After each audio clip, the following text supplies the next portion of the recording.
아름다운 계절입니다. 4월에는 특별히 꽃이 피는 계절입니다. 이 계절에 우리가 쉽게 볼 수 있는 대표적인 세 개의 꽃이 있다면 지금 지나갔긴 했지만 백꽃이 아닌가 생각합니다. 백꽃을 보면 그 이미지가 이렇게 느껴집니다. 젊은 미망인이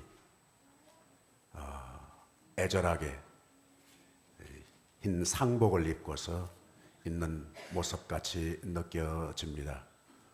또 하나의 꽃이 있다면 벚꽃입니다.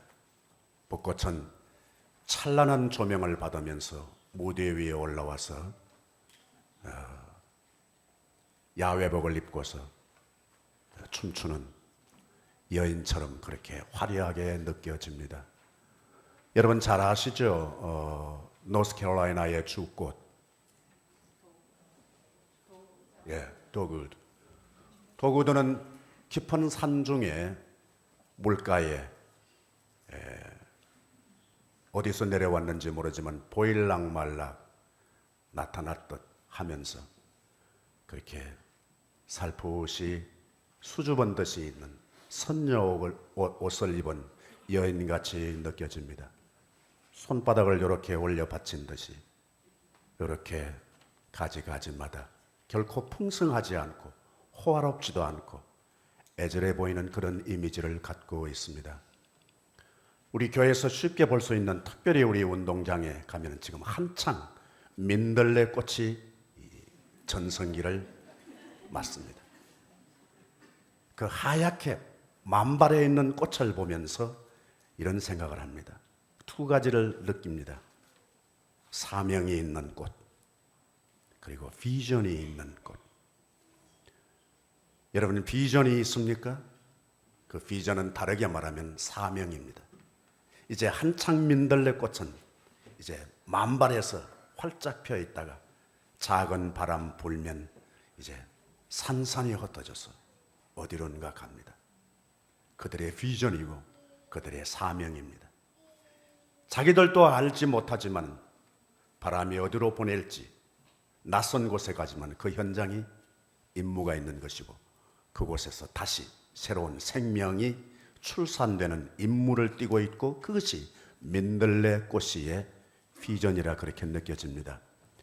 그런데 어떤 사람은 또 4월은 이렇게 단순하게 아름답고 꽃이 피는 계절만이 아닌 잔인한 달이라고 노래한 사람도 있습니다. 왜 잔인할까? 여러분 잘 아시는 대로 4월 에이프릴이라는 말은 라틴 말에 아프릴리스라고 하는 말로 열린다는 뜻에서 왔습니다. 4월은 열리는 계절입니다. 그리고 또 하나는 아페르투레라고 하는 라틴 말로서 그것은 갈라진 틈을 말할 때 쓰는 말이기도 합니다. 새로운 생명이 출산하기 위해서 깨어지고 터질 때 그때의 아픔, 아마 그것을 생각하고 D.S. 엘리엇은 4월을 잔인한 달이라고 했는지 모르겠습니다. 외형으로 보기에는 아름다운 이 사계절 꽃피는 4월에 또 한편으로는 새로운 생명이 출산하는 깨어지는 아픔이 있어서 잔인한 달처럼 우리 안에 새로운 믿음, 새로운 소망, 새로운 사랑이 꿈틀거려서 우리의 의식과 우리의 습관을 깨뜨리고 거기에서 출산되는 새로운 도전과 기대를 가지면서 이 4월을 신앙생활에 해나갈 수 있기를 바라고 또 그렇게 우리 경건의 훈련을 통해서 이루어 나가게 될 줄로 믿습니다. 오늘 일상생활을 통해서 우리에게서는 용어를 통해서 이 계절에 이 두 곳 신약과 구약에 있는 텍스트 현장을 우리가 침투하고 그 속에 들어가서 헤집고 그 속에 담겨져 있는 영감, 그 속에 담겨져 있는 에너지, 그 속에 담겨져 있는 가이드라인을 통해서 우리의 삶에 대기처럼 그리고 음료처럼 그렇게 공급하고 싶은 것입니다. 우리 생활 가운데 밀접하게 관련되어 있는 것 하나가 바로 장소입니다. place입니다. 인간의 삶과 사역을 위하여 피할 수 없는 도구가 바로 장소 place라고 생각합니다. 우리 금년 2015년 교회 우리 공동의 관심사로 그렇게 정한 표 네가 어디 있느냐. 그 현장은 하나님께서 범죄한 인간을 향해서 찾아오셔서 질문하신 말씀입니다. 네가 어디 있느냐. 나 같으면 이렇게 물었을지 모르겠습니다. 야, 따먹지 말라고 한 거 왜 따먹어서? 이렇게 질문을 던질 수 있는데 하나님은 왜 따먹었느냐? 그렇게 묻지 않고 네가 어디 있느냐? 분명히 보시면 아실 텐데 왜 거기 있어? 이렇게 질문하는 것도 괜찮습니다. 그런데 마치 어디 있는지 꼭꼭 숨었는지 모르는 것처럼 네가 어디 있느냐?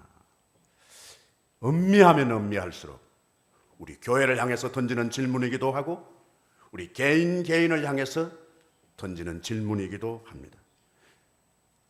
그 질문 가운데서도 역시 장소를 사용하시면서 언급하시면서 범죄한 인간에게 한 발자국 한 발자국 다가오셔서 새로운 해결의 길로 끄집어내시고 안내해 주신다는 말씀이 너무 감동적입니다. 장소와 상관없이 우리의 삶의 가치, 우리에게 주어진 관계를 실현해 나가는 것은 불가능하다고 믿습니다. 심지어 범죄 수사학에서도 알리바이라는 말을 씁니다. 여러분 잘 아시지만 어떤 범죄 사건이 생겼을 때 그가 그 현장에 있지 않았다라고 하는 것을 증명해서 그 사건과 관련 없어. 그걸 증명해서 무죄를 선고받을 수 있는 좋은 방법 가운데 하나가 알리바이입니다. 알리바이가 성립된다. 그러면 그분은 그 혐의에서 자유로울 수 있는 가능성이 있습니다. 장소가 그렇게 중요하다는 겁니다. 어디에 있느냐에 따라서 범죄와 밀접한 관련이 있고 그 장소와 관련이 없을 때 그때 그 범죄 사건과 관련 없을 수도 있다는 말씀입니다.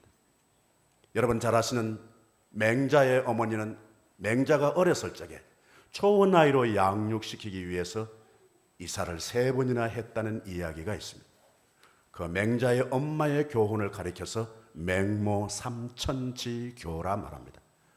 맹자의 어머니가 3번이나 이사했던 그 가르침, 그것이 시간이 오래 지났음에도 불구하고 모성에게, 가르치는 사람에게 좋은 교훈이 된다는 말씀입니다.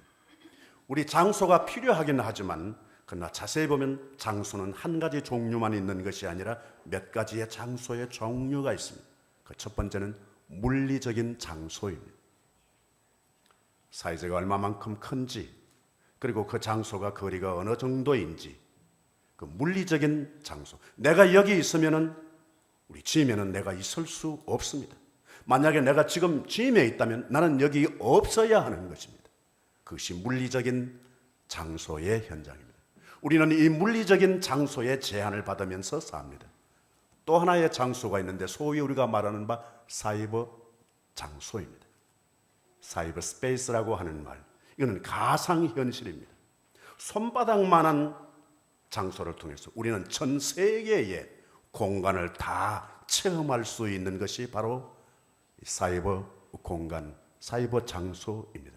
소위 가리켜서 제3의 물결의 한 증거라 그렇게 봅니다. 여러분 잘 아시는 미래학자라고 하는 이 엘빈 타플러라고 하는 사람이 이 정보사회의 현재를 가리켜서 제3의 물결 시대, 제3의 물결 시대에는 사이버 공간, 사이버 장소가 필수다는 것입니다. 또 하나의 장소가 우리에게 주어진다면 난 그것은 심리적인 장소라고 말합니다. 그것은 사이버 공간과는 또 다른 장소입니다.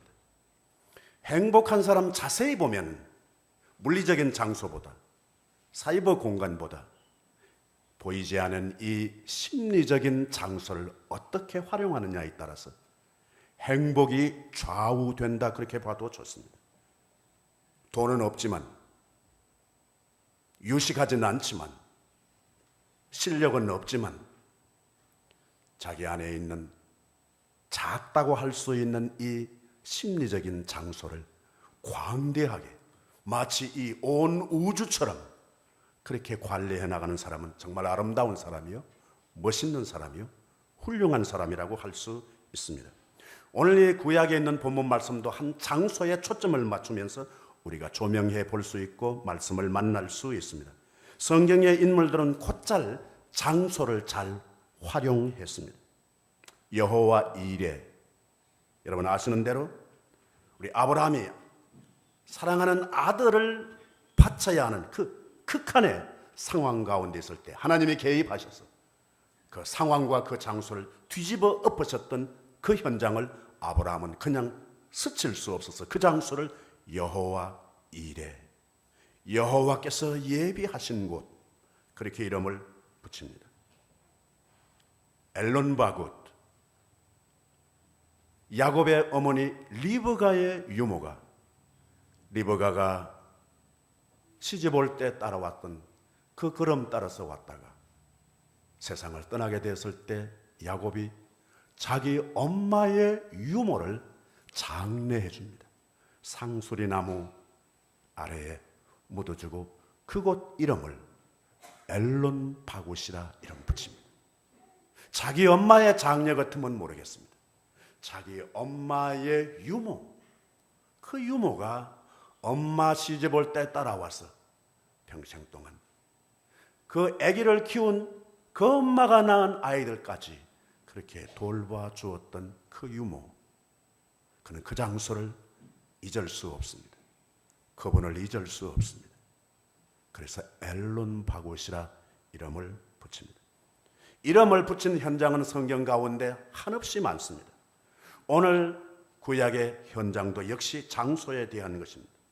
야곱은 아버지와 형을 속이고 외삼촌 밧단 아람으로 피난 가다가 루스라고 하는 곳에서 날이 저뭅니다.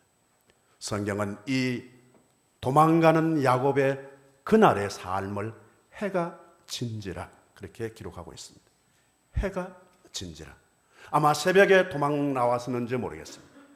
그리고 종일 걸었습니다. 배도 고팠을 것입니다. 더 가고 싶지만 해가 졌기 때문에 더 이상 갈 수가 없습니다. 야곱의 삶 속에서도 야곱의 여정 가운데만 해가 지는 것이 아닙니다. 나나 여러분이나 우리 개인의 내 청춘과 내 인격과 내 삶, 내 인생, 심지어 내 가정, 그리고 심지어 내 믿음, 내 기도에도 해가 질 때가 있습니다. 해가 지고 캄캄했을 때, 그때 야곱이 처음으로 인식했던 장면이 있었을 것입니다. 해가 지고 난 이후에 영롱한 별들이 반짝이는 것을 보았을 겁니다. 혹시 그때 달이 있었다면 큰 달이었던지 작은 달이었던지 간에 야곱에게 있어 그 달은 외로운 달로 보였을 것입니다. 해가 지고 난 이후에야 비로소 보이는 것이 있습니다. 우리가 개인적으로 살아갈 때에 해가 진 것처럼 캄캄하고 어둡고 때로는 무섭고 외로울 그때에 낮에는 볼 수 없었던 것이 보일 수 있습니다. 그때 아름다운 별이고 또 아름다운 달일 수 있다고 믿습니다. 이 해가 지고 난 이후에 꿈을 꾸었습니다. 여러분, 일이 어려울 때 야곱만 꿈꾸는 것이 아니라 우리도 꿈을 꾸게 되는 줄로 믿습니다. 하나님께서 우리에게 꿈을 주시기 때문입니다. 근데 그 꿈을 꾸고 난 이후에 그 벌판이 하나님의 집이라고 이름을 바꿉니다. 더 이상 벌판이 아닙니다. 광야가 아닙니다. 여기가 바로 하늘의 문이요, 여기가 바로 하나님의 집이라고. 상황은 변한 것이 없습니다. 그러나 그것을 보는 야곱이 꿈을 체험하고 난 이후에 그 장소는 하나님의 집이 되었습니다.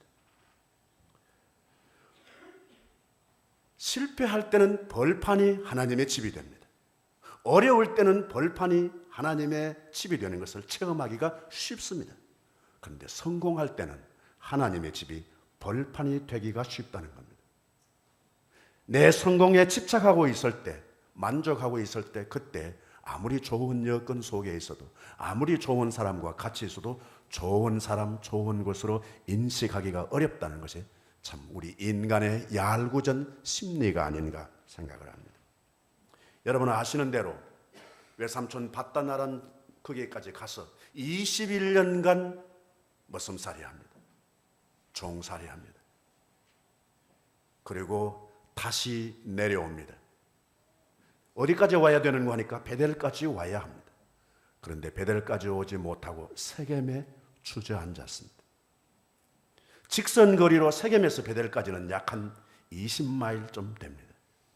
출발지 바다나람에서 베델까지로 말한다면 그 거리를 10마일로 친다면 세겜에서 베델까지는 불과 1마일도 안 남은 셈입니다.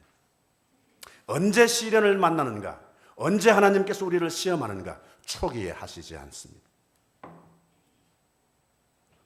성공하기 바로 눈앞에 있을 때 하나님께서 우리에게 우리가 원하지 않는, 뜻하지 않는 시험을 주실 때가 있습니다. 여러분 혹시 개인적으로, 가정적으로, 교회적으로, 더더욱이 신앙적으로 지금 시련을 만난다 그렇게 생각하시면 내가 성공할 목적지가 눈앞에 와 있구나 그렇게 생각하시면 됩니다. 야곱은 그 약속한 자리 베델을 바로 눈앞에 두고 시련을 당합니다. 세겜의 추장의 아들이 자기의 딸 디나를 강간한 사건이 생깁니다. 그것을 복수하기 위해서 아들들이 세겜의 남자들 전부 다 살해하는, 할례받게 하기 위해서 세겜 남자들이 할례받고 난 그 다음에 한 3일 동안 힘 못 쓰고 있을 때 왕창 엎쳐서 엄청난 살해를 저지릅니다. 그제서야 야곱이 머리에 번개처럼 스쳐 지나가는 잊었던 장소가 있습니다. 자녀들은 몰랐을 것입니다.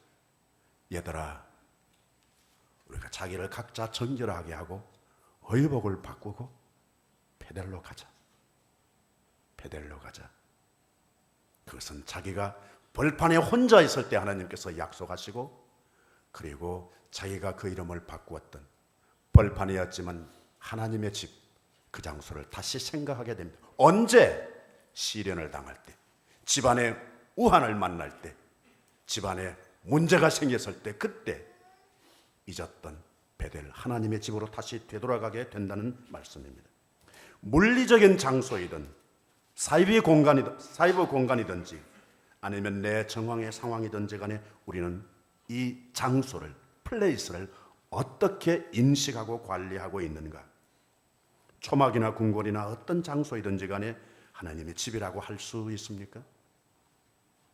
여기가 바로 하나님의 집이다 그렇게 인식할 수 있다면 우리의 삶의 새로운 변화와 가능성이, 내 안에 있는 행복이 꿈틀거려서 터뜨려서 마치 잔인한 달이라고 할 수 있었던 만큼 새로운 생명이 출산될 줄로 믿습니다.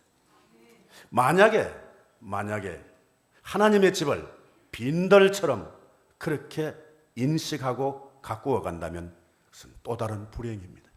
돈이 없어서 불행이 아니라, 몸이 건강하지 못해서 불행이 아니라 공간 관리를 잘못 인식하는 것 때문에 또 다른 불행이요, 더 심하게는 또 다른 범죄가 저질러지는 것이라고 볼 수 있습니다. 나는 1, 2, 3 장소를 통합한 장소가 있다면 난 그것이 교회라고 믿습니다. 교회는 물리적인 장소, 사이버의 장소, 그리고 심리적인 장소, 영원한 미래의 그 장소까지 조명받고 함께 엮어져 있는 것이 교회라고 믿습니다. 우리 현재 생활 가운데서 다시 우리가 잘 활용하는 또 하나의 용어가 있다면 난 그것은 가격이라고 믿습니다. 프라이스입니다. 플레이스 못지않게 우리에게 밀접한 관계가 있는 것은 프라이스입니다. 이거 어디째야? 친구가 가지고 있는 새 물건 보고 물으면 영국 사람이랍니다. 친구가 가지고 있는 새 물건 보고 그거 괜찮아? 튼튼해? 이렇게 물으면 어디 사람? 독일 사람이랍니다. 친구가 새 물건 하나 사고 와서 와, 얼마짜리야 그거? 이렇게 물으면 한국 사람이랍니다. 한국 사람은 그것이 어디 째냐, 뭐 기능이 좋으냐보다 1차적인 관심은 얼마짜리인데? 저는 어디 물건 사러 가면은 어느 것이 좋을까? 제 기준은 이렇습니다. 비싼 것이 좋은 것이다. 그래서 꾸지람 듣기도 합니다. 비싼 것이 다 좋은 것은 아닌데 내 수준은 이게 좋은 것인지 나쁜 것인지 가치를 규정하는 수준이 낮습니다. 그래서 무조건 비싸면 좋은 것. 오늘 본문에 있는 신약에 있는 본문의 현장은 가격의 프라이스라고 하는 관점으로 우리가 이 본문을 침투하고 그 속에 들어가 볼 수 있습니다. 프라이스의 내용이 오늘 또 다른 이 요한복음에 있는 텍스트의 이슈일 수도 있다는 얘기입니다. 여러분, 이 이야기는 예수님께 향유를 부은 이야기는 공관복음서에도 있습니다. 그런데 여기에 유난히 프라이스에 예민하고 전문성을 가진 사람이 있습니다. 마가복음에는 어떤 사람이 그렇게 말하고 있습니다. 마태복음에는 제자들이 그렇게 말하고 있습니다. 그런데 오늘 요한복음에는 예수를 팔자 가롯 유다가 그렇게 말하고 있습니다. 여러분 아시는 대로 12제자 가운데 나머지 사람들은 다 북부 출신입니다. 갈릴리 지역의 사람입니다. 가롯 유다만 남부 출신입니다. 아마 틀림없이 좀 소외감을 느끼었는지 모릅니다. 제자들이 못마땅했습니다. 자기를 좀 예외로 취급한다는 느낌을 받았을지 모르겠습니다. 있을 수 있는 일 같습니다. 제자들에게 못마땅한 가룟 유다는 예수님에게도 점차 금이 가기 시작합니다. 이 가룟 유다는 딱 보니까 이게 300데나리온짜리야. 금방 알았습니다. 한 근이라고 말했는데 우리 현재 무게로 말하면 약 한 340g 정도 됩니다. 이 향유는 국산이 아닙니다. 외제입니다. 외제는 좋아요, 나빠요? 예. 이게 팔레스타인 지역에서는 쉽게 구할 수 있는 것이 아닙니다. 수입품입니다. 비쌉니다. 300데나리온은 그 당시 노동자가 1년 봉급 한 푼도 쓰지 않고 모은 돈에 해당되는 겁니다. 지금 가격의 차이와 비교하지 않더라도 그 당시로 본다면 이건 엄청난 시가입니다. 특별히 여인에게 있어서 이 액수는 적은 돈이 아닙니다. 가룟 유다는 이 물건의 시가를 금방 알아봤습니다. 300데나리온 되는 것. 이것 왜 팔아서 가난한 사람에게 주지 않았느냐? 그렇게 합니다. 가난한 사람, 가룟 유다의 관심사이기 때문이 아닙니다. 마치 예수님을 대변하는 듯한데 가난한 사람도 생각하는 것이 아니고 예수님의 마음을 읽어서 한 말도 아닙니다. 성경은 그렇게 적습니다. 그는 도적이라. 300데나리온을 팔아서 돈꾀에 넣는 것을 보면 그 돈을 자기가 훔쳐가미러라. 여러분, 우리 한글 표현에 훔쳐가미러라 하는 것은 만약에 300데나리온 주고 그 향유를 팔았다면 돈궤에 넣을 때 앞으로 훔쳐가려고 그렇게 했다는 느낌으로 와집니까? 훔쳐가미러라. 그런데 우리 성경에는 그렇게 이해될 가능성도 있습니다. 그러나 원문을 자세히 읽으면 앞으로 훔쳐가려고 한 것이 아니라 훔쳐간 적이 여러 차례 있었어요. 그 뜻입니다. 지금까지 헌금으로 바친 돈을 자기가 몰래 빼내 쓴 적이 있다는 것을 원문 성경은 그렇게 표시하고 있습니다. 그래서 성경은 그를 가리켜서 도적이라.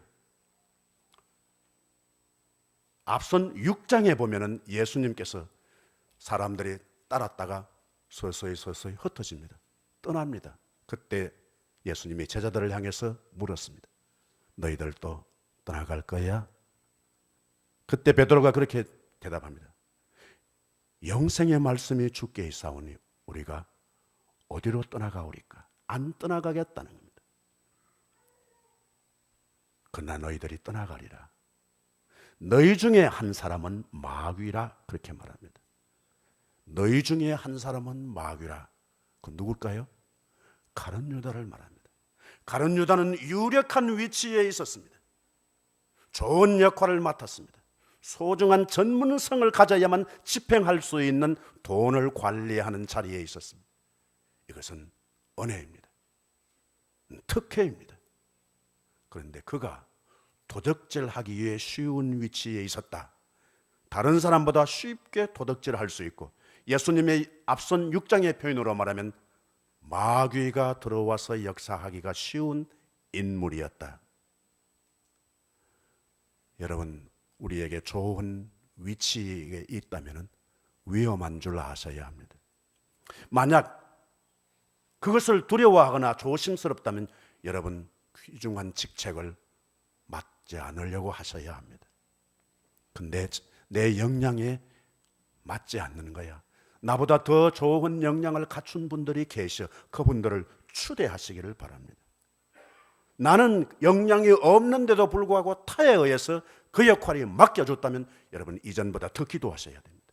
더 조심하셔야 합니다. 왜냐하면 더 위험하기 때문에 그렇습니다. 여러분, 일반 교회 그냥 출석 하신 분이 조금 세력이 더 있어요? 집사님이 세력이 더 있어요? 여러분 잘 모르시는구나. 예. 집사님의 역량이 커요? 장로님의 역량이 커요? 그러세요? 예. 장로님의 역량이 커요? 목사님의 역량이 커요? 확실하게 목사님의 역량이 커요? 여러분의 그 말씀이 사실이라면 목사가 죄 지을 가능성이 더 많은 겁니다.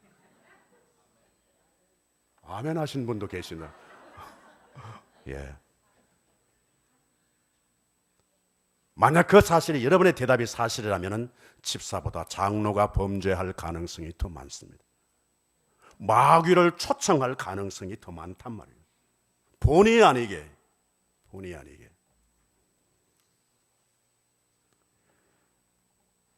가격을 맡길 줄 안다는 것은 장점이 아닐 수가 없습니다. 이 가격을 매길 수 있는 세 요인이 있습니다. 첫 번째는 물건 만든 사람이 막 가격을 붙이는 겁니다. 물건 만들어 놓고 이거 얼마 이렇게 붙이는 거예요. 소비자는 어떻게 해요? 그냥 그 돈 다 줘야죠. 그런 물건이 있습니다. 그런가 하면은 소비자가 값을 매기는 물건도 있습니다. 어떤 걸까요? 예. 골동품 같은 거. 액션할 때 가보면은 살 사람이 가격을 맡깁니다. 나 이거 얼마 줄게. 제가 옛날에 공부할 때 저는 이 헌책방을 잘 누볐습니다. 그래서 뭐 돈이 없어서 그렇긴 하죠. 헌책방에 가서 책을 보고 고르기도 하고, 거기에서 한 번은 굉장히 소중한 1800년 후반에 나온 히브리 성경책을 고물상 서점에 가서 발견했습니다. 깜짝 놀랐어요. 우와, 이거 진짜 좋은 거다. 뭐 너덜너덜한 책이에요. 그러나 제게는 신학을 공부하는 학생의 입장에서는 너무 값진 거예요. 그래서 내가 설명을 들고 와서 주인에게 물었어요. 이거 얼마예요? 근데 나를 쳐다보는 거예요. 쳐다보더니 얼마 그렇게 말하는 거예요. 근데 제가 그냥 못된 심사를 발휘했습니다. 이게 뭐 헌책인데 뭐 너덜너덜한 건데 이거 그렇게 비싸요? 그런데 그분은 알고 있는 거예요. 이게 너덜너덜하지만은 이게 보통 반짝반짝 빛나는 상품이 아니라는 걸 알고 있어요. 이게 새것보다 헌 것이 더 비싸다. 이거 인생 살아가다 그런 것도 있어요, 여러분. 금방 나온 신제품보다 오래된 것이 더 비쌀 수도 있는 거예요. 이건 누가 아느냐? 사는 사람이 아는 거예요. 이건 진짜 좋은 거야, 비싼 거야, 내가 값을 매기는 거예요. 세 번째 값 매기는 것이 있습니다. 소비자도 매기지 않고, 그리고 제품을 만든 사람도 매기는 값이 아닌 제3자가 매기는 값이 있어요. 그 누구일까? 난 우리 주님이라고 믿습니다. 고린도전서 6장과 7장에 그 말씀이 있습니다. 너희는 피로 값주고 산 것이니 너희 몸으로 하나님께 영광을 돌리라. 너희는 피로 값주고 산 것이니 사람의 종이 되지 말라. 난 이 말을 우리 미국에서 잘 쓰는 말 가운데 하나라면은 priceless. 너무 비싸기 때문에 값을 매길 수가 없는 거예요. priceless 경지에 가면 반드시 거기는 거룩한 경지이라고 믿습니다. 현대는 어떻게 보면 리스의 시대가 아닌가 생각합니다. homeless, wireless, 리스로 얼마든지 살아갈 수 있는 시대. 또 어떻게 보면 borderless, 남자 여자 구별하기가 어려워요. 전문인과 비전문인 구별하기가 참 어려워요.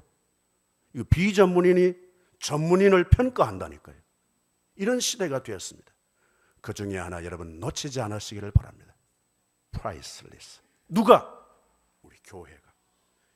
예수님을 따르는 여러분 개인이 비록 외모가 초라하다 손치더라도, 비록 경제적인 여건이 탄탄하지 못하다 손치더라도 그 안에 예수님이 계시고 성령이 드라이브 하신다면 그 교회는 priceless. 그 심령의 삶은 priceless. 우리는 결코 사구려가 아니라고 하는 사실을 성경을 통해서 알 수 있습니다. 또 하나 우리 삶 속에서 놓칠 수 없는 것이 있다면 promise입니다. promise. 인간은 자연과 약속이 있는 존재로 살아갑니다. 원하든 원하지 않든 그렇습니다. 계절과 약속한 듯이 살아가야 합니다. 인간은 또한 사회적인 약속이 있는 겁니다. 그 사회적인 약속을 우리는 공중도덕이라 그렇게 말합니다. 그 좋은 예가 신호등일 것입니다. 우리는 또 하나 약속 관계에 삽니다. 그것은 기계와의 약속입니다. 자동차입니다. 그리고 컴퓨터일 수 있습니다. 셀폰일 수도 있습니다. 이렇게 움직이도록 작동하도록 눌러야 효과가 나타나도록 해놓은 약속입니다. 내가 알든 모르든 상관없습니다. 그 약속을 지켜야 그 기계 속에 그 자동차를 통해서 내가 안전하게 몰아갈 수 있습니다. 우리 교회 여러분 이 작은 밴 있지 않습니까? 그 아주 좋은 차예요. 아세요 여러분? 그 굉장히 좋은 차예요. 그 키 넣고서 시동 거는 차가 아니에요. 와, 난 놀래버렸어. 네. 키는 호주머니에 있는데 그냥 하나 딱 누르니까 그냥 뭐 소리 나는 듯 안 나는 듯이 그냥 자갈자갈자갈하고 굴러가. 그걸 그냥 열쇠를 가지고 넣어서 그냥 시동 걸려고 하면 안 되는 거예요. 그건 이미 기계 속에 약속이 담겨져 있는 거예요. 그 약속을 지킬 때 내가 그 자동차를 유효하게 쓸 수 있다는 말씀입니다. 구약에 있는 본문 말씀에 약속의 현장입니다. 그 플레이스에서 프라미스가 이루어집니다. 하나님께서 약속하시는 거예요. 야곱이 애원하지 않았음에도 불구하고 하나님께서 약속하세요. 내가 너와 함께 하겠다. 네가 어디를 가든지 내가 너를 지키겠다. 그리고 반드시 이 땅으로 돌아오게 하겠다. 내가 너에게 허락한 것을 이루기까지 나는 너를 떠나지 아니하겠다. 야곱이 무슨 부탁을 했나요? 기도를 몇 년 했나요? 그런데 그 현장에 빈들에 혼자 있을 때, 힘들 때, 앞길이 깜깜할 때, 그때 그 어두운 밤에 하나님께서 그에게 약속해 주십니다.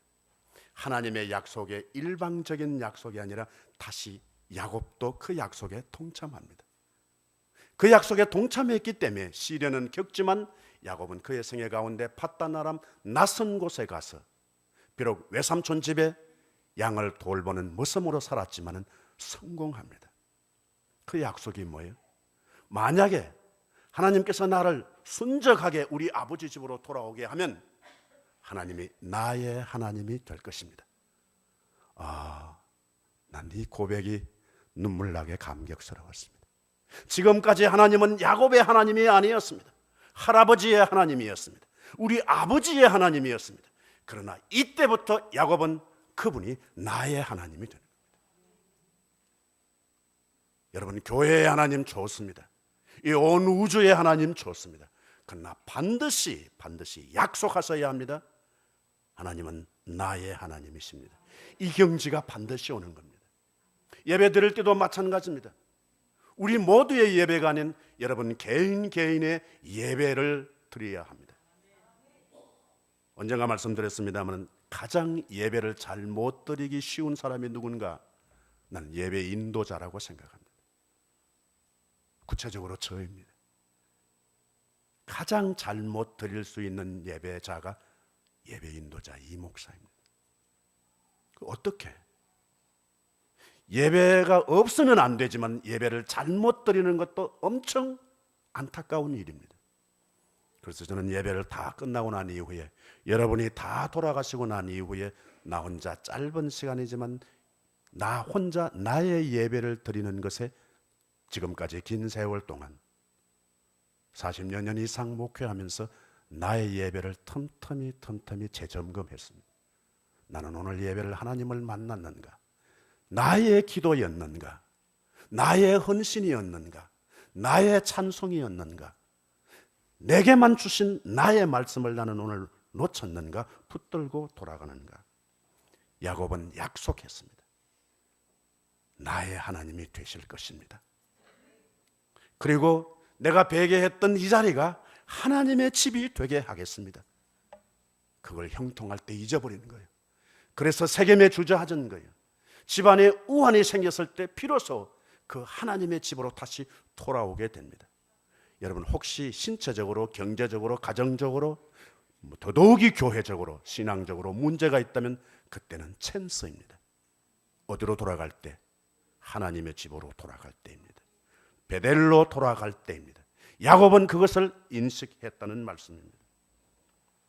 그리고 또 하나는 하나님께서 내게 주신 모든 것을 중에서 11조를 내가 반드시 드리겠나이다. 하나님께서 내게 주신 것이니까 드리겠습니다. 그거 21년 동안, 세겜에서 10년 동안 다 까먹어버린 거예요. 잊어버린 거예요. 약속은 쉽게 할 수 있지만 지키기는 어렵지가 않습니다. 하나님은 나와 여러분 개인 개인에게 그 약속에 겸손한 자를 하나님께서 주목하시는 줄로 믿습니다. 하나님은 우리 교회에 주신 약속이 있습니다. 그리고 그 약속이 무엇인건 간에 지금까지 우리의 선배들은 또 다른 자기들의 약속을 하나님의 약속과 함께 합친 줄로 믿습니다. 교회에 주신 약속이 있을 뿐만 아니라 나와 여러분의 개인 직분과 그리고 사명에 담아주신 약속도 있습니다. 그 약속에 나는 무슨 약속으로 합치는가, 같이 만나는가가 중요합니다. 여러분 약속이 있는 장소가 복된 자리입니다. 비록 시설로는 좀 초라할지라도 약속이 있는 그 장소가 복된 자리입니다. 약속이 있는 그 사람이 사실은 행복한 사람입니다. 약속이 있는 믿음은 흔들리지 않습니다. 약속은 기대하는 바가 있습니다. 약속은 기다릴 줄 압니다. 기다림이 있는 장소가 복된 자리고, 기다릴 줄 아는 여유가 있는 사람이 행복한 사람이고, 약속과 기다림이 있는 사람은 시련은 있지만 흔들리지 않을 줄로 믿습니다. 교회와 가정과 개인에게 주신 약속, 내가 잊어버렸을지는 모르지만 내가 하나님과 더불어서 개인적으로 새끼손가락 걸듯이 약속한 것 다시 찾는 그 삶이 되기를 바랍니다. 여호와 우리 아버지 하나님, 하나님께서 우리의 삶의 현장에 익숙한 하나님 아버지 시각으로 말씀 속에 우리가 서치하고 또 탐사할 때 우리 개인 개인에게 주셨던 하나님의 말씀이 복되게 해 주시옵소서. 예수 그리스도의 이름으로 기도하옵나이다.